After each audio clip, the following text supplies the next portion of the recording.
그럼 이런 전략이 왜 이렇게 변화를 했는가? 정세적인 요인은 제가 지금 많이 말씀드렸습니다. 하노이 회담 이후에 결렬, 그로 인해서 최고 지도자의 이 권위가 훼손된 문제. 북에서는 저게 굉장히 큰 문제입니다, 사실은. 최고 지도자가 하노이까지 기차 타고 가서 빈손으로 돌아왔다? 이거 굉장히 큰 후폭풍을 몰고 오는 그런 문제입니다. 두 번째가 이제 내부적 요인. 조금 전에 말씀드렸지, 북이 지금 자신들이 가고자 하는 내부적인 논리가, 이론적인 논리가 완전히 변했다고 하는 거죠. 세 번째가 이제 외부적 요인. 가장 큰 게 지금 세계 정세가 변하고 있다는 거예요. 이제 미국만 그러니까 유일 패권국인 미국만 바라보지 않아도 된다라고 하는 그런 생각이 기본적으로 깔려 있습니다. 하노이 회담 결렬 이후에 북쪽 내부에 실리론을 주장하는 사람과 원칙론을 주장하는 의견이 팽팽히 맞서고 있었습니다. 근데 이게 결렬이 되면서 실리론을 주장했던 사람들의 목소리는 이제 거의 없어졌습니다. 그리고 나서 나오는 것이 군사적 담보론이라고 하는 얘기가 나옵니다. 군사적 담보만이 군력, 군사의 힘만이 대화 협상이 아니라 군사적 담보만이 실질적으로 한반도의 평화적인 평화체제와 또 협상을 추동할 수 있다라고 하는 생각으로 이제 전환이 된 거죠. 이게 이제 미국하고의 관계에서 대화 협상을 먼저 제안하지 않겠다라고 하는 그런 생각으로 이어지는 겁니다. 그리고 나서 북쪽이 지속적으로 얘기하고 있는 것이 이제 우리 국가 제일주의라고 하는 거죠. 처음에 우리 국가 제일주의가 나왔을 때는 지금 단계에서 북이 남북 간이 잘 안 되기 때문에 저런 이야기들을 주로 하고 있다라고 생각을 했지만, 우리 국가 제일주의라고 하는 것이 북이 생각하는 우리 국가 제일주의라고 하는 것이 지금 와서 생각해 보면 두 개의 국가론으로 가는 어떤 단초를 열었다라고 볼 수가 있고, 그럼 우리 국가 제일주의에서 남과 북의 문제, 통일의 문제, 민족 문제는 어떻게 생각하고 있는가라고 했을 때 그 군력에 의한 민족 문제를 상정하고 있다라고 하는 겁니다. 저게 이제 전쟁 준비라고 하는 문제로 나오고 있고, 유사시라고 하는 문제로 지금 표현이 되고 있죠. 그래서 하노이 회담이 결렬된 후에도 남북관계에서 통일의 3대 원칙, 자주, 평화, 민족, 대단계 3대 원칙을 유지하고 그런 방향에서 실천적인 실행을 요구를 했지만, 남북관계가 이제 그런 방향으로 갈 가능성이 없다라고 생각하고 이제는 3대 원칙을 완전히 폐기를 한 거죠. 왜 폐기를 했을까라고 하는 건 뒤에서 조금 더 말씀드리도록 하겠습니다. 내부적인 요인 중에서 가장 중요한 것 중에 하나는 북한이 지금 8차 당대회, 2001년도 8차 당대회도 그렇지만 사회주의 건설의 전면적 발전기라고 하는 시대 규정을 하게 됩니다. 그리고 저 시대는 곧 국가 제일주의 시대라고 하는 거로 규정을 하고 있습니다. 저런 규정은 북한에서 처음 나온 게 1961년도 제4차 당대회에서 처음 나왔습니다. 북한이 사회주의 제도가 완성이 된 후에 이제 사회주의 전면적인 발전을 이룩하고 그런 단계를 지나면 사회주의 완전 승리를 하고 그 다음에 공산주의 사회로 간다라고 하는 이제 단계론이 1961년도 4차 당대에 나왔고 그게 80년도에 있었던 6차 당대까지 유지가 됩니다. 그런데 다 아시다시피 북한이 80대 중반부터 이제 경제가 급속하게 이제 무너지기 시작합니다. 무너졌다. 어쨌든 기울기 시작합니다. 경제 성장률이 계속 마이너스를 치고 그러다 90년대 고난의 행군 거치면서 경제적인 최악의 경제 난으로 빠지게 되죠. 그러면서 북한이 얘기하는 사회주의 완전 승리, 공산주의 사회 건설 이런 것들이 거의 다 문헌에 빠집니다. 그냥 부강하는 또는 사회주의 강성대국의 대문을 연다든지 이렇게 추상적으로 표현을 했어요. 그런데 지금 다시 저 규정이 다시 등장을 했습니다. 그냥 등장한 것이 아니라 사회주의 전면적 발전기의 가장 핵심적인 과제가 혹시 뭔지 아십니까? 아주 단순하게. 북한이 1958년도에 사회주의 제도가 수립이 됐어요. 전 인민적 소유가 이제 딱 되지 않았습니까? 근데 전 인민적 소유 내에 명백히 들어와 있지 않은 소유 관계가 있습니다. 그게 뭐냐면 협동적 소유입니다. 협동농장.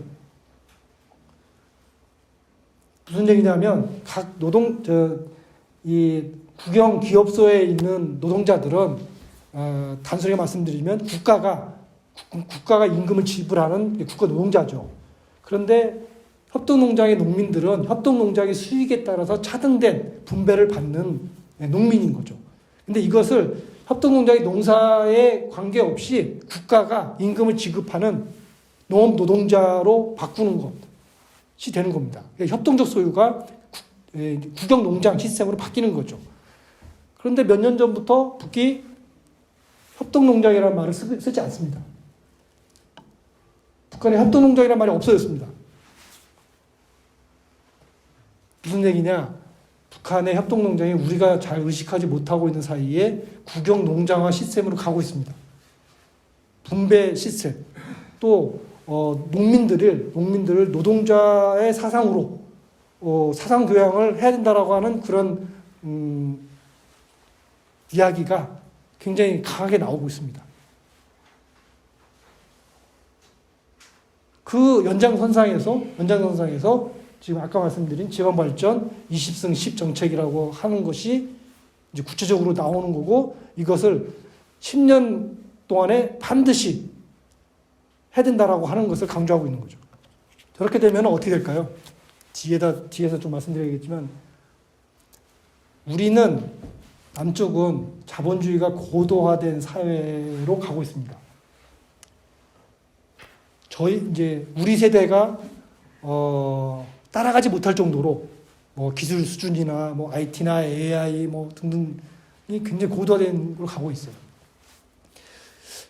북쪽은 우리가 이제 통상적으로 얘기를 하면 굉장히 경제적으로 낙후되어 있고 여러 가지 얘기를 하고 있는데, 북은 저 사회주의 전면 발전기 단계 규정에 의해서 앞으로 15년의 경제적인 발전을 이룩하면 소유 관계나 모든 면에서 자신들은 이제 발전된 사회주의 단계로 간다라고 보는 겁니다.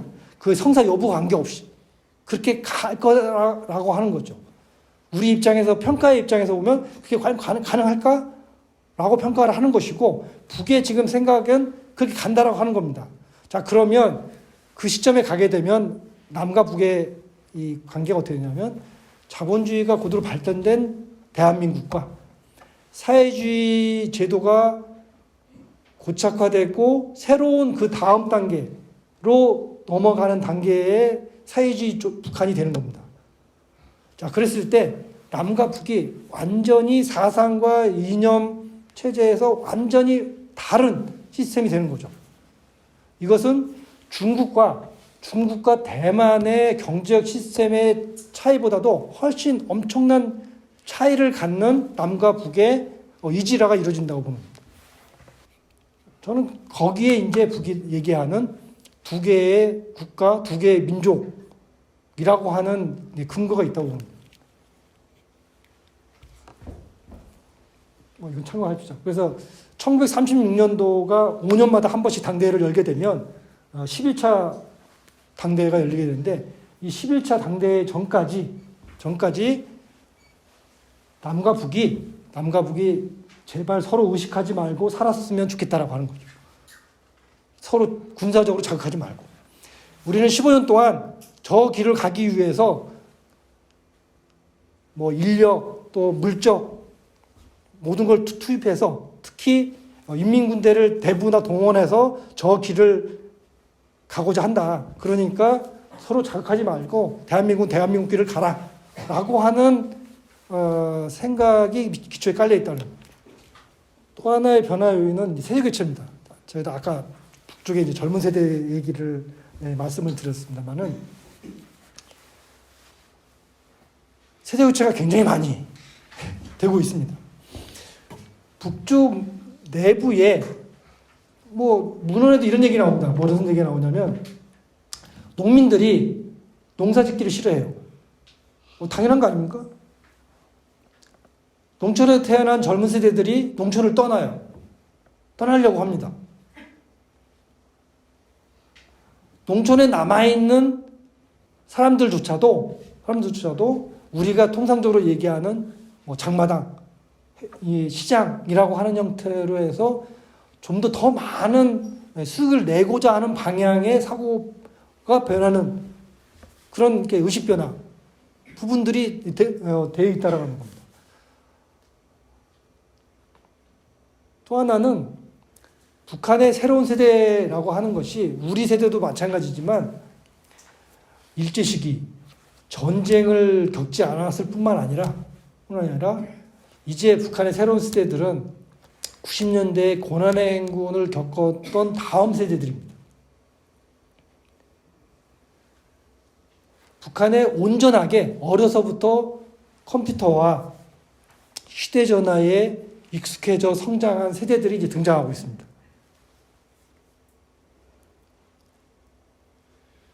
그들이 쓰는 언어부터 시작해서 그들이 이 내부 전 국가적인 인터넷망에서 적응하고 게임하고 채팅하고 문자 보내고 영화 보고 하는 그 시스템이 사실 다른 이념과 사상 이런 걸 다 빼놓고 행태만 보면 남과 북의 젊은 세대가 상당히 비슷해지고 있습니다. 자, 우리는 그거에 대해서 어떻게 대응을 합니까? 우리는 별로 대응을 안 하고 있죠, 사실은. 네? 일단 제가 제 큰애한테도 내가 뭘 강요하자고 못하니까. 근데 북은 그거를 이래서는 안 된다라고 생각하는 거예요. 이래서는 안 된다. 그러니까 언어도 똑바로 쓰고 법을 계속해서 사회주의 생활에 우리 기성세대가 생각하는 사회주의 생활의 생활 방식은 이런 것이어야 된다라고 하는 그러한 것들을 만들고 그것을 지켜라라고 어떻게 보면 강요하는 거죠. 통제하고. 가능할까요, 이게? 모르겠습니다. 지금 북은 이제 그렇게 가고 있습니다. 자신들이 앞으로 15년, 20년 사이에 새로운 사회주의의 어떤 시스템을 만드는데 새롭게 성장하는 지금 소년들, 청년들이 그 시스템에 맞게끔 생활도 그렇게 하라는 거죠. 노래도 그렇게 부르고, 노는 문화부터 시작해서 먹는 거, 입는 거, 쓰는 것들에 대한 규범들을 새로 만들어서 그렇게 가도록 하는 겁니다. 그래서 이제 우리가 이제 언론이나 우리 남쪽에 있는 많은 전문가들이 평가할 때는 북이 지금 체제적으로 굉장히 위기다. 또 북에서 장마당 세대, 시장에 적응한 새로운 세대들이 등장하면서 밑으로부터 흔들리고 있다. 그렇기 때문에 북이 그것을 억누르기 위해서 통제를 강화하고 있다라고 하는 이제 그런 얘기죠. 근데 저는 이제 그걸 좀 약간 북한의 입장에서 보면 자신들이 생각하고 있는 사회 발전 단계에 맞춰서 그들의 의식을 이렇게 발전시켜야 된다라고 하는 거죠. 동전의 양면이지만 다섯 번째는 국제 질서가 다극화, 블록화되고 있다라고 하는 겁니다.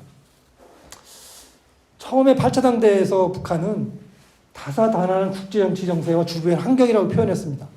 그때까지만 해도 한반도 주변의 미국, 중국 관계, 러시아와의 관계 이런 부분들이 대단히 유동적이라고 판단을 했습니다. 근데 그 다음에는 국제관계가 신냉전체제로 전환되고 있다. 다극화되고 있고 각각의 블록화되고 있다. 요즘 그렇지만 글로벌 사우스, 새로운 개발도상국이나 이런 나라들이 실리적으로 새로운 연맹체를 만들어가는 그런 흐름들에 주목을 하죠. 그런데 지금 이제 최근에 10여대 나온 곳에 보면 격변하는 국제정치적 안보 환경에 주동적으로 대응해 나가야 된다라고 얘기를 하고 있습니다. 왜 저렇게 표현하고 있느냐? 작년 11월 달인가요? 미국과 중국이 정상회담을 하면서 경쟁은 하되 서로 파국은 가지 말자. 라고 이제 일정하게 조금 조종에 회담을 했습니다. 그래서 이제 신냉전 체제라는 말을 북한이 요즘은 잘 안 쓰고 있습니다.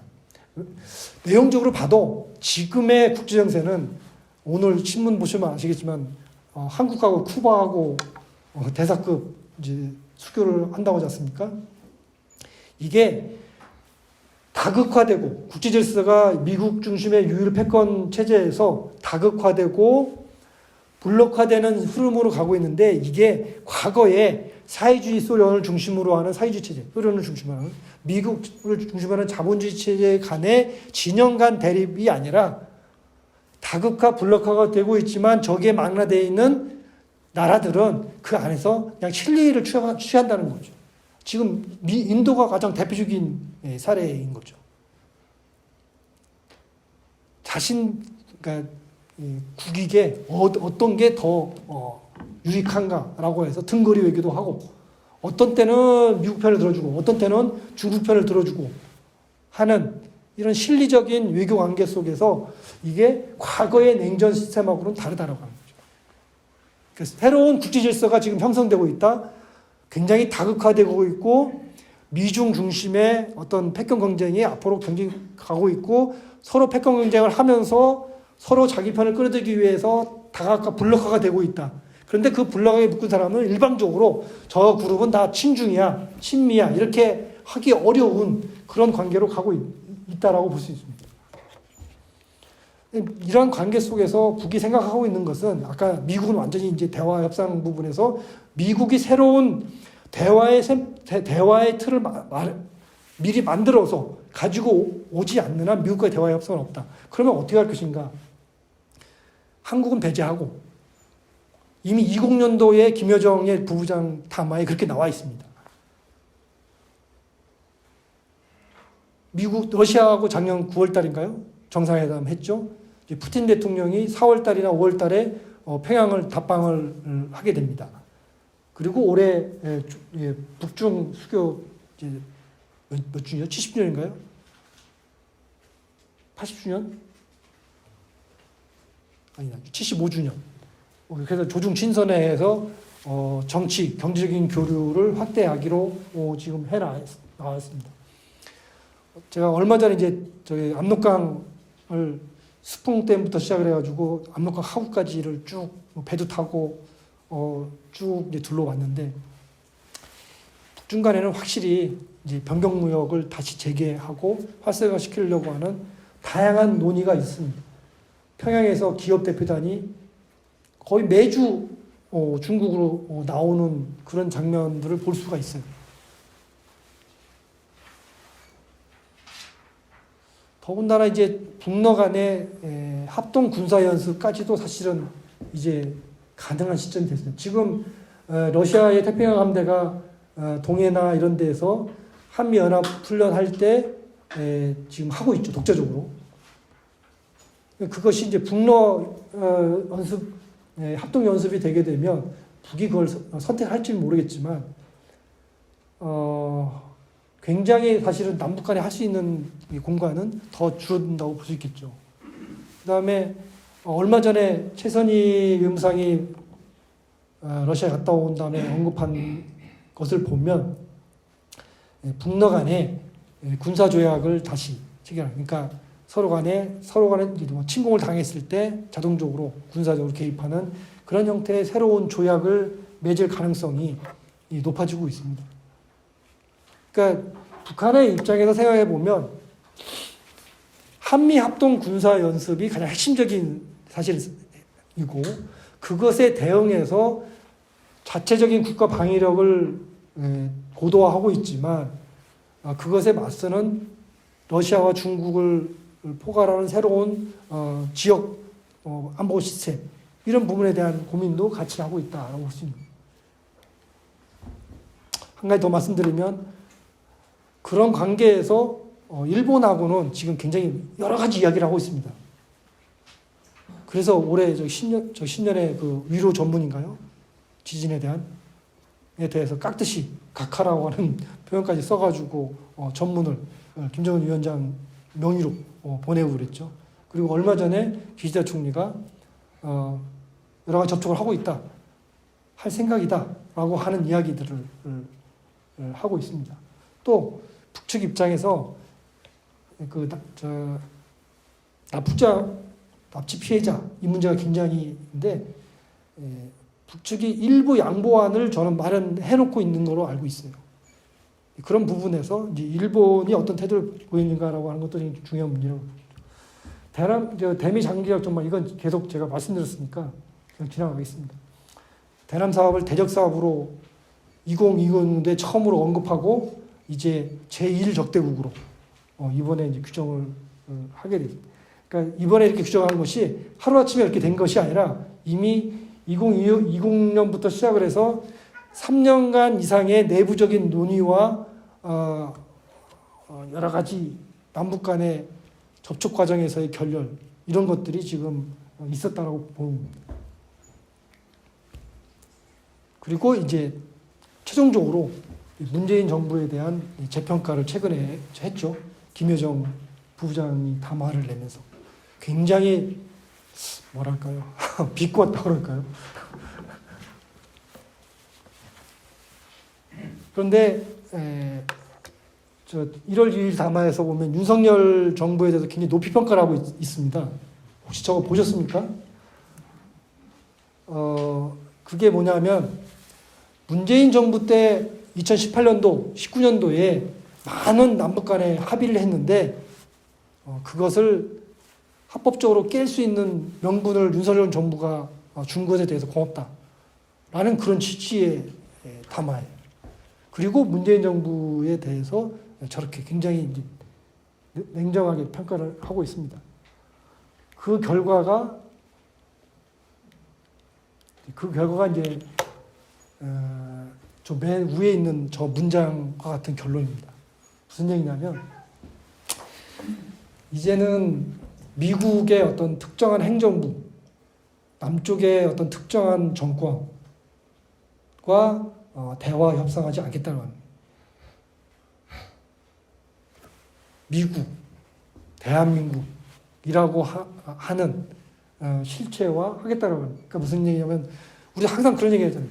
정권이 바뀌면 그 전 정부에서 합의된 것들이 그대로 다 뒤집어지고 또 원점으로 돌아가고 이거 이제 안 하겠다는 얘기입니다.